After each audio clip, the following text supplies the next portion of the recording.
Well, She Rides Shotgun, it's a chase movie, really, about a desperate father who is doing whatever he can to protect his daughter. But he's also trying to outrun his violent past, which is sort of catching up with him. So it's a thriller, it's dangerous, it's got car chases, it's got shootouts. But what makes this special, I think, is the central relationship between a father and daughter, which feels very true and real. And what I love about it is that there's real tenderness and heart at the center of this movie. And I'm always looking for stories where there is, I guess, a juxtaposition of tenderness and emotion and raw feeling and vulnerability coming up against something hard and brutal and dangerous.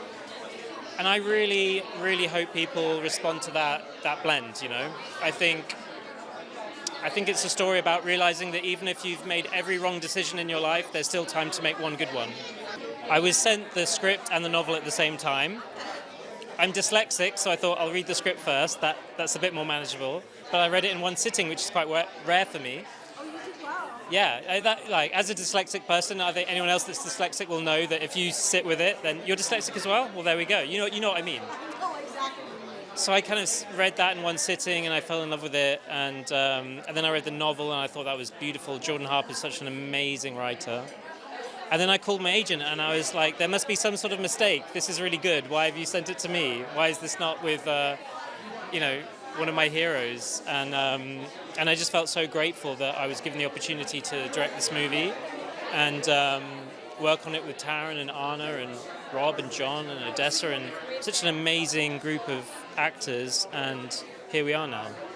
No, I think if you're going to adapt something from a novel, you have to be prepared to make changes. They are different mediums, and I would say the main difference with this is we've condensed the time to create more of a thriller engine. It's about Nate in the film. He's having to put the track in front of the train as it's moving. It's just like it takes place over 3 days. The novel takes place over a much longer period of time. And the other biggest change I made was the ending, which is, I think all I'll say is that the movie starts with Anna with other children and as a child, and it ends with her with other children and as a child. But we see how she's changed because of what's happened through the course of the story. Taryn's amazing. We've become very good friends since making this movie, and we have very similar creative instincts and tastes, I guess. I think initially what drew me to him was that he can, in the same breath, he can be both brutal and tender in a way that's sort of stripped of vanity and just pure in the way that he listens and responds and just stays in the moment.